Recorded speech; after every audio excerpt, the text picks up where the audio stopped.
दोस्तों आज हम एक्सप्लेन करने वाले हैं हाल ही में आई हुई मूवी गुड बैड अगली को, जो कि इस टाइम बहुत ही ज्यादा ट्रेंडिंग पे चल रहा है। तो चलिए हम इस वीडियो को शुरुआत करते हैं। अगर वीडियो आपको अच्छा लगे तो इस वीडियो को लाइक जरूर कर दें। तो कहानी के शुरुआत में हमें दिखाया जाता है एक एके नाम के आदमी, जो कि मुंबई के बहुत ही बड़ा गैंगस्टर होता है, जो कि हाल ही में उसको एक बेटा हुआ होता है, जो कि अपने बेटे से मिलने के लिए जाता है। तो उसका बीबी रम्या उसको बेटा से नहीं मिलने देता है। दरअसल रम्या के कहना था तुम एक बहुत ही बड़ा गैंगस्टर हो और इस चीज को मेरे बेटे के लिए बहुत ही ज्यादा खतरा है। जब तक तुम अपने पूरी लाइफ गैंगस्टर की तरह नहीं छोड़ देते तब तक तुम मेरे बेटे को नहीं छू सकते हो। तब अपने बीवी के मुंह से यह बात सुनकर एके अपना सारा गलत काम को छोड़ देता है, अपना सारा पैसा बंगला छोड़कर जेल में चले जाता है और एक नॉर्मल आदमी बन जाता है। उसके बाद कहानी जाता है प्रेजेंट में 2025 में, जहाँ एके का बेटा बिरान एक 17 साल का लड़का बन गया होता है और रम्या बिहान के लेकर अपना फैमिली के साथ में रहा करती थी। अब बिरान अपना कॉलेज लाइफ खत्म कर दिया होता है। अब उसके अगले दिन कॉलेज में कम्युनिकेशन होता है, जिसके लिए बिरान अपने मम्मी से कह रहा होता है कि पापा जरूर आएंगे ना कम्युनिकेशन में। अगर पापा कम्युनिकेशन में नहीं आएंगे तो हम भूल जाएंगे कि हमारा भी कोई पापा था। तब रम्या अपना बेटे को समझाती है कि तुम्हारा पापा एक बिजनेस में बिजी है, वो 3 महीने के बाद पक्का चले आएंगे। फिर बिरान गुस्से में यहाँ से चले जाता है। फिर हमें पता चलता है कि रम्या इक्के का गैंगस्टर वाला लाइफ बिरान से छुपा रखा है। उसने बिरान से यही हमेशा बताया है कि उसका पापा एक बहुत ही बड़ा बिजनेसमैन है। हमें उसके बाद जेल को सीन को दिखाया जाता है, जहाँ पर एक कैदी भागने का प्लान बना रहे होते हैं और उसके साथ साथ बहुत सारे भी कैदी थे। फिर हम उसके बाद देखते हैं कि एके के एक धमाकेदार एंट्री होता है और वो उन कैदी को मारने लग जाते हैं और फिर उनको अपने सेल में बंद कर देते हैं। यानी कि एके इन 17 साल में पूरी तरह से बदल गया हुआ होता है। उसका 3 महीना में सजा खत्म हो जाएगा और वह जेल से छूटकर शहर चले जाएगा। यही बात को सोचकर एके बहुत ही ज्यादा खुश हो रहा होता है। फिर हम दूसरी तरफ बिहान को देखते हैं, जो कि एक लड़की के साथ बैठा हुआ होता है। उस लड़की का नाम है नित्या, जो कि बिहान का गर्लफ्रेंड है। नित्या बिहान से पूछती है इस बार तुम्हारे पापा कम्युनिकेशन में आएंगे ना? तो फिर बिहान बोलता है हाँ इस बार जरूर आएंगे। इधर रम्या के पिता एके को फोन लगा कर कहते हैं कि तुम्हारा बेटा तुमसे बहुत ही ज्यादा उम्मीद लगाकर बैठा हुआ है, क्या तुम कम्युनिकेशन में आओगे ना? फिर एके बोलता है नहीं हम नहीं आ पाएंगे, क्योंकि मेरा जेल का बेल होगा 3 महीने के बाद, उससे पहले मैं कुछ भी नहीं कर पाऊंगा। फिर मैं 2 दिनों के बाद कम्युनिकेशन का सीन देखता हूँ, जहाँ पर कम्युनिकेशन स्टार्ट हो गया होता है, लेकिन वहाँ पर एके नहीं आता है, जिस पर बिहान बहुत ही ज्यादा गुस्सा हो जाता है और वो कहता है कि क्या मेरे पापा के लिए पैसा ही बहुत ज्यादा जरूरी है, उनके लिए क्या फैमिली मैटर नहीं करता है क्या? तभी बिरान अपने नाना से कहता है कि मेरी बात तुरंत पापा से कराइए। अब वो जेल में कॉल कर देते हैं। फिर एके बिजनेसमैन के ड्रेस पहनकर बिजनेसमैन बनकर अपने बेटे से बात करता है। तब बिरान एके से कहता है कि मेरे अगले हफ्ते बर्थडे है, अगर उस बर्थडे में आप नहीं आएगा तो मैं आपको पापा नहीं मानूंगा। यहाँ पर एके अपने बेटे को यह बात सुनकर काफी ज्यादा दुखी हो जाता है और वो अपने जेलर के पास में जाता है और कहता है अगले हफ्ते मुझे मेरे बेटे से मिलना है, अगर तुम चाहे तो मेरा मदद कर सकते हो। अब जेलर एके के अच्छा रवैया को देखकर उसको रिहा करवा देता है। इधर एके का रिहाई को सुनकर पूरा मुंबई का गैंगस्टर उससे थरथराने लग जाते हैं। इधर एके सबसे पहले जाकर अपने बीबी रमैया से मिलता है और 17 साल के बाद आया हुआ होता है, और वो भी सारे गलत काम को छोड़कर, जिससे रमैया बहुत ही ज्यादा खुश होती है। इसके बाद ये लोग एयरपोर्ट निकल जाते हैं। दूसरी तरफ मुंबई के गैंगस्टरों को पता चल जाता है कि एके बाहर आ गया है और उसके कार को चारों तरफ से घेर लेता है। फिर वो एके से कहता है कि अब तुम बाहर आ गया हो तो पुरानी चीजों का हिसाब करने के लिए भी दिन आ गया है। लेकिन एके वहां से अपना कार को जल्दी से भगा लेता है और वो गैंगस्टर कुछ नहीं कर पाता है। फिर एयरपोर्ट पहुंचते ही रम्या कार से बाहर निकल जाते हैं और कहते तुम पर अभी भी गैंगस्टर अटैक कर रहे हैं। 17 साल जेल में काटने के बाद भी तू अपना गैंगस्टर वाला लाइफ को छोड़ नहीं पा रहे हो। तुम एक काम करो, जब तक तुम अपना गैंगस्टर वाला लाइफ को छोड़ नहीं पा रहे हो तब तक तुम्हें मेरे बेटे से मिलने की कोई जरूरत नहीं है। यह बात एके को कहकर रम्या गुस्से से अंदर चली जाती है। फिर एके कार में बैठकर कुछ न कुछ सोचने लग जाता है। फिर अपने कार को एके घुमाता है और एक गोदाम में ले जाता है, जहाँ पर बहुत सारे गन्स और वेपन के रखा हुआ होता है। यह नजारा को देखकर एके के साथ जो आदमी था वो कह रहा है लग रहा है पुराना रेड ड्रैगन आने वाला है। एके उस आदमी से कहता है कि मुंबई के सारा गैंगस्टर को एक जगह पर बुलाओ। फिर अगले सीन में हम देखते हैं मुंबई के सारा गैंगस्टर एक जगह बैठा हुआ होता है। फिर एके उन सभी गैंगस्टरों से कहता है मैं अब गैंगस्टर वाला लाइफ को छोड़ चुका हूँ और मैं तुमसे यह भी चाहता हूँ कि अब मुझे कोई आगे परेशान न करे, वरना अच्छा नहीं होगा। यहाँ पर एके इतना ही बोला तो अभी उसी समय रम्या के कॉल आ जाता है और रम्या एके से कहता है मेरा बेटा बियान को किसी ने किडनैप कर लिया है और यह किसी तुम्हारे तुम्हारा ही दुश्मन के काम होगा, यह कहकर रम्या कॉल को काट कर देती है। और यह सब बात सुनकर एके के बहुत ज्यादा गुस्सा आ जाता है और वो सभी गैंगस्टर से पूछने लग जाता है कि मेरा बेटा के किसने किडनैप किया। तब किसी के पास कोई भी जवाब नहीं होता और एके उन सभी को मारने लग जाता है। तभी एके को रम्या को भाई को फोन आता है और बताता है कि बिरान को पुलिस ने अरेस्ट कर लिया, तुम जल्दी से स्पेन में आ जाओ। तभी एके जल्दी से जाकर स्पेन में पहुंच जाता है और एके पहली बार अपने बेटों को देखता है। पुलिस ने बिरान को इसलिए अरेस्ट किया था क्योंकि उसको गाड़ी में से ड्रग्स मिला हुआ होता है। फिर रम्या रोते हुए कहता है कि मेरा बेटा जेल चला गया, यह सब क्या हो रहा है। तभी एके टाइल्सन से कहता है मैंने जिंदगी में बहुत सारे गलत काम को किया लेकिन मैं अब सुधर चुका हूँ, लेकिन यह सब का सजा मेरे बेटे को मिल रहा है। तो उसके बाद हम एक जॉनी नाम के लड़का को देखते हैं जो कि एक बहुत ही बड़ा गैंगस्टर था। वह शिप में लड़कियों के साथ पार्टी कर रहा होता। फिर हम इधर एके को देखते हैं जो कि जेल में गया हुआ होता है और अपने बेटे से कहता रहता है कि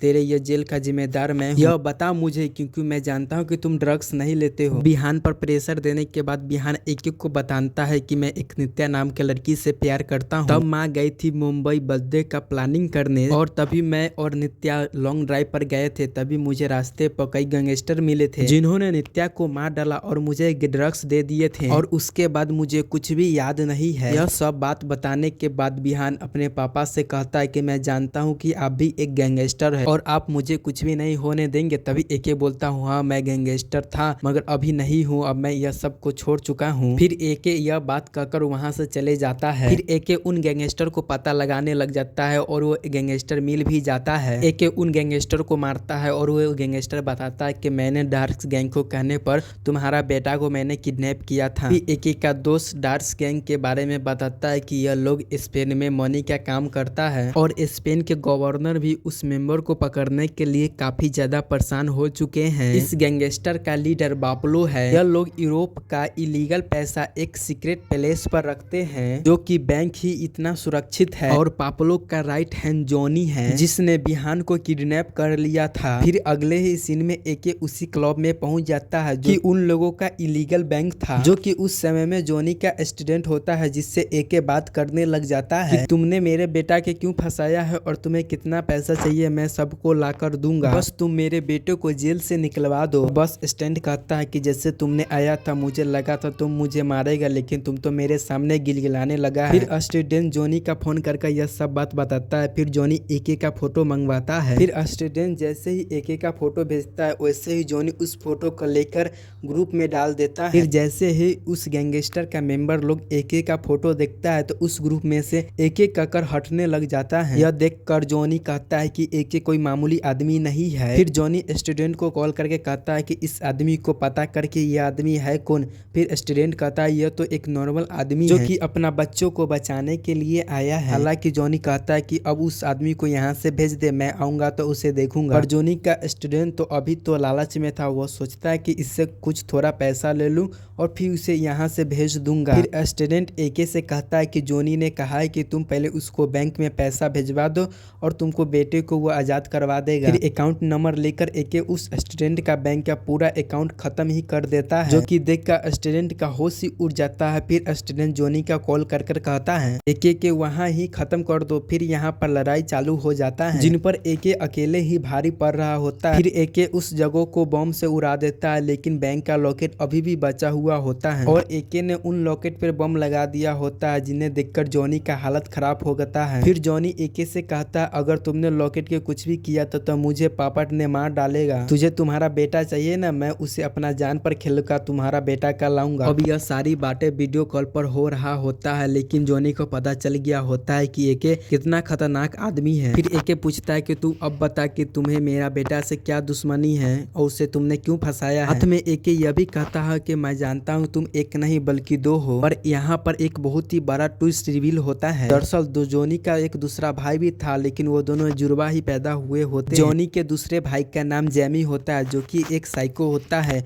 वह किसी को मारने से पहले कुछ भी नहीं सोचता, लेकिन जेमी कभी भी किसी के सामने आया भी नहीं था। लेकिन एके के कहने के बाद जॉनी उससे भी वीडियो कॉल पर लाते हैं। एके कहता है कि मैं जानता हूँ कि तुम कितना बड़ा गैंगस्टर है लेकिन मेरा दुश्मनी तुमसे नहीं है बल्कि मेरी दुश्मनी तो तुम्हारी बीबी से है। फिर हमें फ्लैशबैक में दिखाया जाता है कि जेमी एक ड्रग एडिक्ट था जो कि ड्रग के नशे में एक लड़की को मर्डर भी कर दिया था। रम्या जेमी के सामने उसकी माँ बनकर गया और उसके मुंह से उसका गलतियां निकलवा कर उसको रिकॉर्ड कर लिया। फिर उसका रिकॉर्डिंग का कोर्ट में सुनवा कर जेमी को जेल में भेजवा देता है। फिर जेमी जेल में चले जाता है, लेकिन जेल में से निकलने के बाद वो अपना बदला को नहीं भूल पाता है और रम्या का बेटे के ड्रग्स केस में फंसा देता है। यहाँ पर हमें एक और बात पता चलता है कि जॉनी सिर्फ पैसे के लिए काम करता था, मगर जेमी को पैसे से मतलब नहीं था, बल्कि उसको अपना बदला लेना था। फिर एके वो दोनों से कहता है या तो तुम बैंक को बचा सकते हो या तो तुम अपने आदमी को। फिर जॉमी कहता है कि नहीं, मुझे इस बैंक को बचाना है। फिर जेमी कहता है नहीं, मुझे अपने आदमी को बचाना है। फिर दोनों में इसी बात पर बहस होने लग जाता है। फिर एके हंसते हुए ब्लास्ट कर चले जाता है। फिर अगले दिन स्पेन का गैंगस्टर बाबले आता है, जो कि जॉनी जेमी से कहता है कि तूने मेरा पैसा बर्बाद कर दिया, अब मुझे एक हफ्ते में मेरा सारा पैसा चाहिए और साथ में एके का मौत भी चाहिए। अगर तुम दोनों ने यह नहीं किया तो मैं तुम दोनों को मार डालूंगा। फिर यह बात को सुनकर दोनों भाई मिलकर एके को फैमिली को खत्म करने के प्लान करने लग जाता है। इधर रम्या अपने बेटे से कह रहा होता है कि मैं तुझे जल्द से जल्द निकलवा लूंगा। वहीं जाते समय रम्या के पापा बिहान से कह देती है कि रम्या तुम्हें जेल से नहीं निकलवा पाएगी, तुम्हें सिर्फ तुम्हारा पापा ही जेल से बाहर निकलवा सकते हैं। फिर अगले सीन में जॉनी एक स्पेन से गैंगस्टर को बुलवाता है और उससे एके के बारे में पूछता है। फिर हमें दोबारा सा थोड़ा सा फ्लैशबैक में दिखाता है, जिसमें एके ने काफी बड़े बड़े गैंगस्टर के साथ में काम किया था और अपने बीवी के कहने पे वो जेल में चला गया था। फिर वह 17 साल के बाद अपने गैंगस्टर वाला लाइफ को छोड़कर अपने बेटे से मिलने के लिए आया था, लेकिन जॉनी ने उसके बेटे को किडनैप कर सारा गेम को ही बिगाड़ डाला। तभी वो गैंगस्टर जॉनी के सिर्फ एक ही सलाह देता है कि तुम एके से माफी मांग लो और उसका बेटा को जेल से बाहर निकलवा दो। दूसरी तरफ बिहान के ड्रग्स के केस के साथ साथ नित्या के मर्डर के केस को भी जोड़ दिया जाता है। मर्डर के केस लगते हुए उसको नॉर्मल जेल से सेंट्रल जेल में भेज दिया जाता है। तब जेमी अपने गैंग को बुलाकर कहता है कि जब बिहान को दूसरे जेल में शिफ्ट किया जाएगा तो तुझे उसे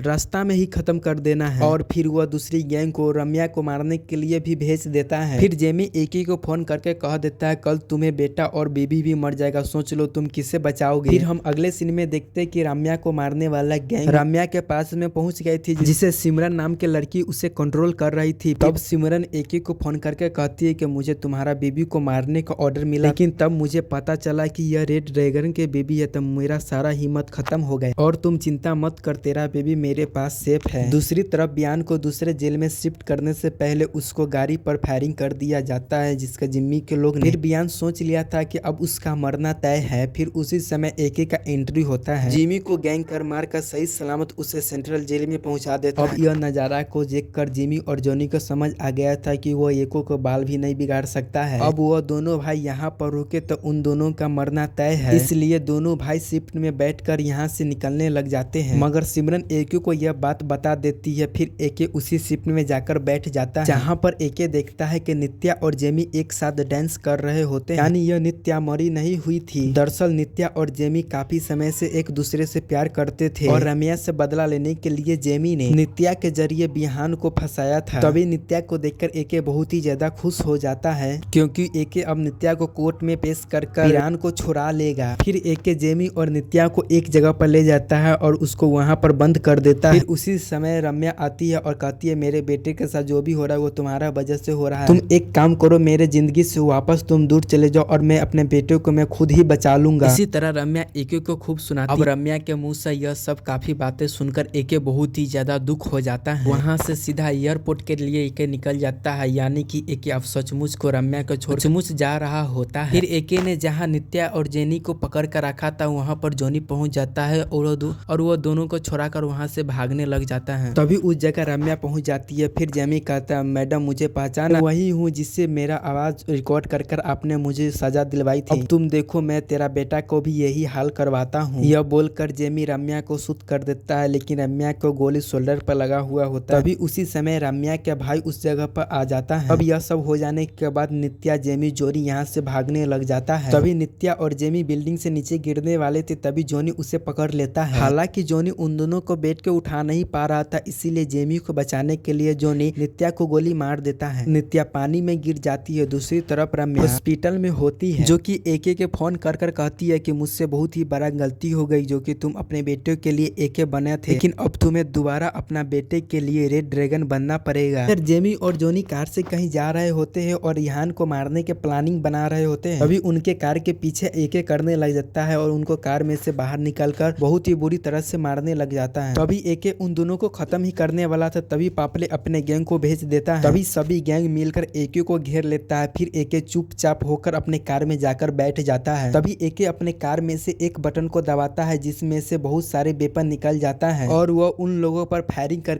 एके पूरा गैंग को ही खत्म कर डालता है। फिर एके जेमी और जॉनी को कार में बैठा कर ली आता है। फिर दूसरी तरफ हम देखते हैं रिहान को मारने के लिए एक गैंग ने चाकू हथियार लेकर आता है, लेकिन वहाँ पर एके के आदमी टायसन पहले से ही प्रेजेंट था, जो कि उन लोगों को मारकर रिहान को बचा लेता है। फिर एके जेमी और जॉनी को कोर्ट में लेकर पहुंचता है और कहता है यह दोनों ने मेरे बेटे को झूठा केस में फंसाया है, और वह उन दोनों के मुंह से सच उगलवाता है। तभी जज बिहान का केस का पूरा स्टोरी चेक करने लग जाता है। फिर बिरान पे कोई भी केस नहीं मिलने पर उसे छोड़ दिया जाता है। फिर हमें 6 महीने के बाद का सीन को दिखाया जाता है, जो कि जेमी और जॉनी दूसरे जेल में शिफ्ट किया जा रहा था। तभी जेमी के आदमी वहां पर एक लॉकेट से लंच कर देता है। फिर जेमी और जॉनी वहां से निकलकर भागने लग जाता है। फिर वहां पर एके पहुंच जाता है और कहता है मैंने तुमको सुधरने के लिए जेल में भेजा था, भागने को सोच रहे हो? यह बात कहकर एके उन दोनों को गोली मारकर खत्म कर देता है। यहीं पर यह मूवी पूरी तरह से खत्म हो जाती है। दोस्तों, आपको यह मूवी कैसा लगा है कमेंट करके जरूर बता दीजिएगा।